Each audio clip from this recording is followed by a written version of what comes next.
Après une saison blanche, les professionnels de la montagne se frottent les moufles. La neige est au rendez-vous, ce qui ne doit pas faire oublier le réchauffement climatique.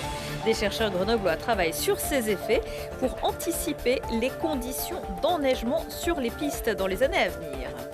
Des bijoux, de la décoration, des luminaires, des compositions florales ou encore des vêtements et des savons ou encore des tableaux. Retrouvez les créateurs d'Artisanalpes jusqu'au 31 décembre au Pop-Up République à Grenoble, un magasin éphémère avec leurs propositions diverses et variées que vous ne trouverez pas chez les grands vendeurs du net et c'est tant mieux.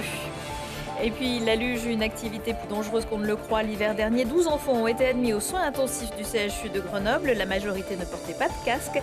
Le docteur Mortamé, co-auteur d'une étude sur la question, viendra nous en parler. Bonsoir à tous, ravi de vous retrouver dans ce JT du vendredi 3 décembre 2021, du lundi au vendredi, à partir de 18h, l'essentiel de l'actualité du Grand Grenoble. Le CHU Grenoble-Alpes prend de nouvelles dispositions pour faire face à l'afflux de demandes de vaccination. Après l'élargissement de la 3e dose pour tous les adultes, des créneaux vont être ajoutés dès ce dimanche au centre de La Tronche. Les horaires sont désormais de 8h45 à 17h30. Le centre qui déménagera à partir de mardi 7 décembre 8h45 du pavillon Élysée-Châtain aux locaux des anciennes urgences de Michalon, de l'autre côté de la voie du tram. Augmentation des créneaux et des rendez-vous également à l'hôpital de Voiron de 8h30 à 19h, mais pas le dimanche. La prise des rendez-vous reste indispensable. En une semaine, la demande est passée de 300 à plus de 900 par jour. Et puis à Grenoble, 71 patients sont actuellement hospitalisés pour Covid-19, dont 19 en soins critiques. Et samedi, ce sera la journée de mobilisation pour la défense de l'hôpital. Plusieurs syndicats appellent à manifester pour un meilleur accès aux soins, une augmentation des effectifs de soignants ou encore une vraie revalorisation de tous les métiers de santé. À Grenoble, un rassemblement est prévu à 14h sur le parvis du nouveau bâtiment du CHU avant un défilé vers la préfecture. Manifestation également devant le nouveau centre hospitalier de Voiron où la situation est depuis quelques semaines très tendue aux urgences. Le service sera de nouveau fermé la nuit pour les nouvelles admissions dès ce vendredi soir, sauf exception, urgence pédiatrique notamment.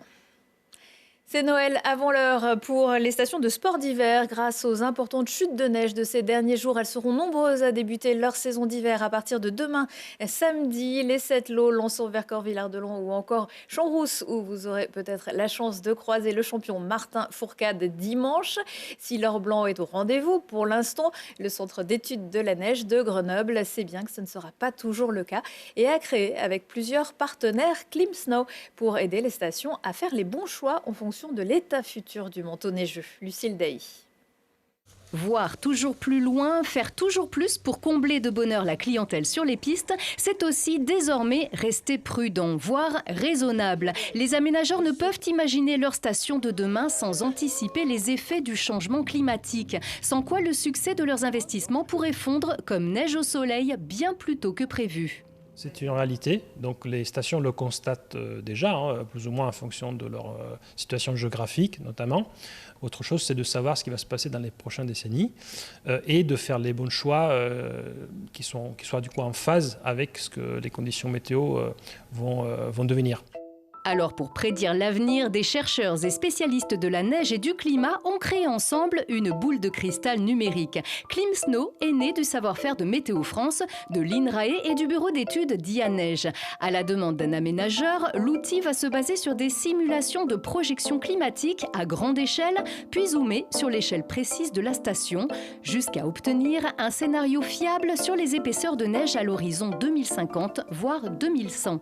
C'est un code, un logiciel, qui du coup prend en compte toutes les lois physiques connues d'évolution de la neige et permet justement de faire évoluer ce manteau neigeux en fonction des conditions météo, des propriétés du sol également, et de voir du coup comment les couches de neige vont au cours de la saison peut-être augmenter d'épaisseur parce qu'il y a des précipitations, ou fondre à cause de la chaleur, ou se tasser mécaniquement, ou être arraché par le vent, etc., etc.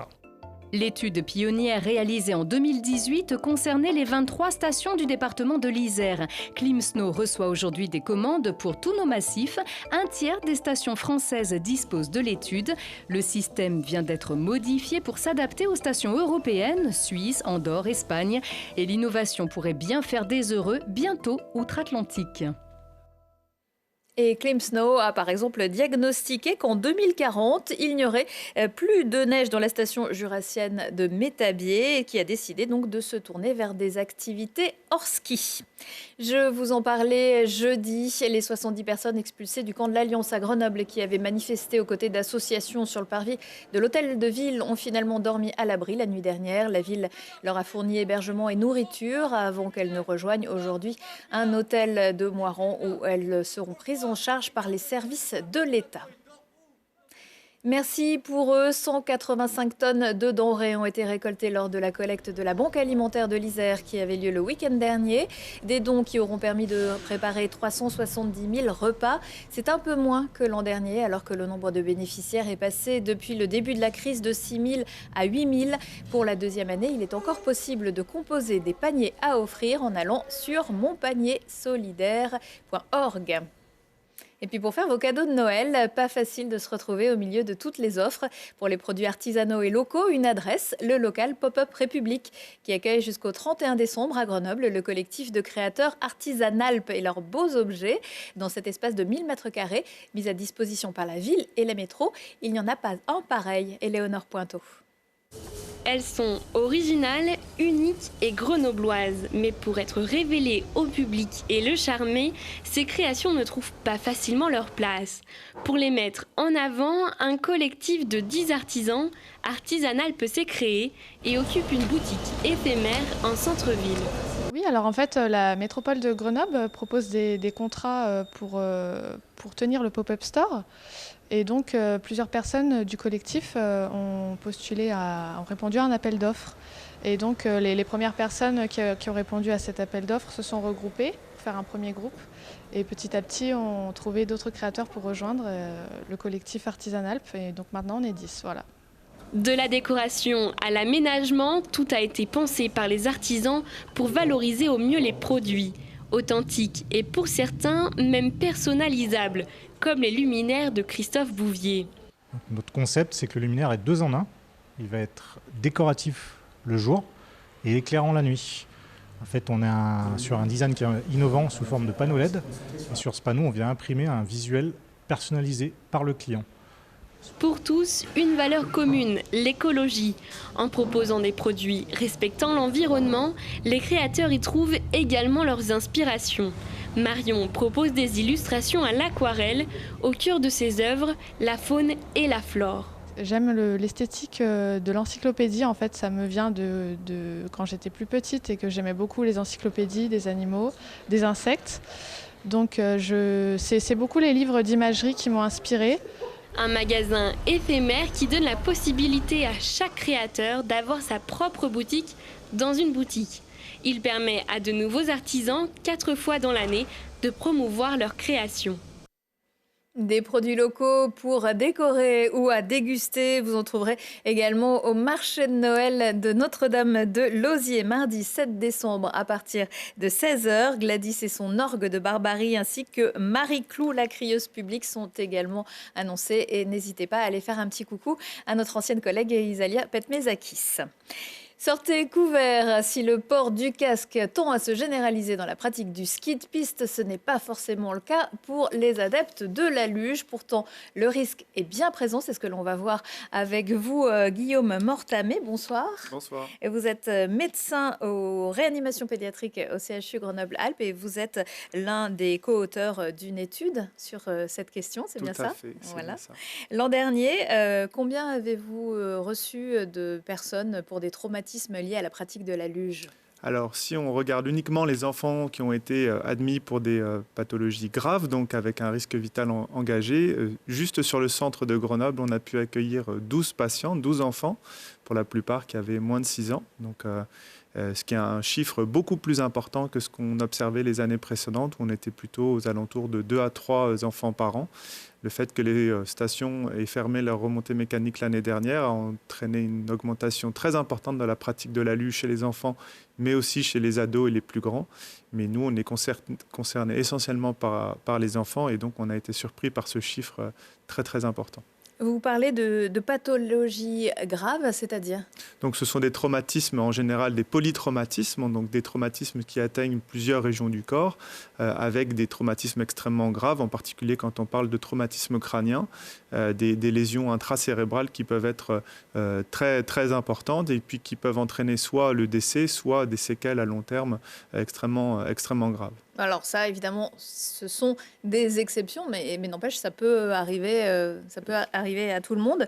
Dans quel contexte? Ce sont des collisions la plupart du temps? Alors, pour une bonne partie, effectivement, ce sont des collisions, soit avec une autre personne, mais soit, en ce qui concerne la pratique de la luge, avec des objets fixes, que ce soit des barrières, des souches ou des troncs d'arbres, qui sont vraiment une spécificité de la pratique de la luge qui se fait, dans la plupart des cas, dans des zones qui ne sont pas sécurisées, qui ne sont pas comme des pistes pour le ski ou le snowboard. Et donc, c'est dans le jardin du grand-père, c'est proche de la route, c'est dans un champ qui est à côté. Et donc, un environnement qui est tout à fait, qui peut être dangereux pour la pratique de la luge. Et vous le disiez, des collisions qui ont des répercussions sur le cerveau. Est-ce à dire que la plupart ne portaient pas de casque? Oui, la plupart, vraiment une grande majorité, presque 90% de ces enfants ne portaient pas de casque, alors que la pratique du casque, en tout cas le port du casque, il est très admis pour la pratique du ski et du snowboard. Ce n'est pas du tout acquis dans la pratique de la luge, alors que ce sont des enfants qui sont tout petits, avec un centre de gravité qui est finalement assez haut, puisqu'ils ont une grosse tête en proportion par rapport à leur corps, et puis un risque très important. Donc on a tendance en tout cas notre souhait, c'est de vraiment sensibiliser au fait que le port du casque doit être systématique pour les petits-enfants qui font de la luge. Il faut sensibiliser les parents, il faut peut-être aussi sensibiliser les stations. Exactement, effectivement, les stations ont à mon sens un rôle à jouer très très important, puisque la prévention est capitale pour ce genre de traumatisme. Et je pense qu'à la fois dans les offices de tourisme, à la fois dans les magasins de location ou dans les stations, on devrait sensibiliser les parents à faire porter un casque à leurs enfants, au même titre qu'on le fait pour la pratique du ski, encore une fois. Et pourtant, les casques, s'ils sont indispensables, ne couvrent pas forcément tous les chocs. Non, ça ne doit pas être une incitation à aller plus vite, plus loin ou c'est la prendre vitesse, plus de risques. le facteur aggravant. La vitesse est un des facteurs, mais encore une fois, l'environnement dans lequel on pratique la luge peut être un élément très important et pourvoyeur de traumatismes importants. Effectivement, le casque ne protège pas tout, mais il peut aussi sauver des vies et en particulier éviter des traumatismes très graves au niveau du crâne. Et vous, en tant que médecin, vous seriez prêt à aller donner des conseils éventuellement aux stations? Bien sûr, je suis là pour ça. Certes, on traite des enfants une fois qu'ils sont malades ou atteints d'un traumatisme, mais on est aussi là pour faire de la prévention. Et donc, on est tout à fait à la disposition de tous pour aller faire de la prévention et parler de tout ça au maximum. Merci beaucoup, Guillaume Martamé. Et puis on n'oublie pas bien sûr ce week-end le Téléthon, comme chaque année. Voiron notamment se mobilise avec de nombreuses animations et des défis sportifs pour récolter des dons en faveur des luttes contre les myopathies. Les jeunes sapeurs-pompiers seront là, comme le Cercle des nageurs voironnais, le club d'escalade ou encore le vélo touriste voironnais et le champion cycliste Geoffroy Bouchard, l'enfant du pays. Et puis bien sûr, tout s'achèvera avec la célèbre Vertivouise, une course à pied en direction de la statue de la Vierge qui domine la commune, et il faut penser à redescendre ensuite. Retour de l'actu à 19h, 21h, 23h et en replay sur télégrenoble.net. Excellente soirée et très bon week-end à tous.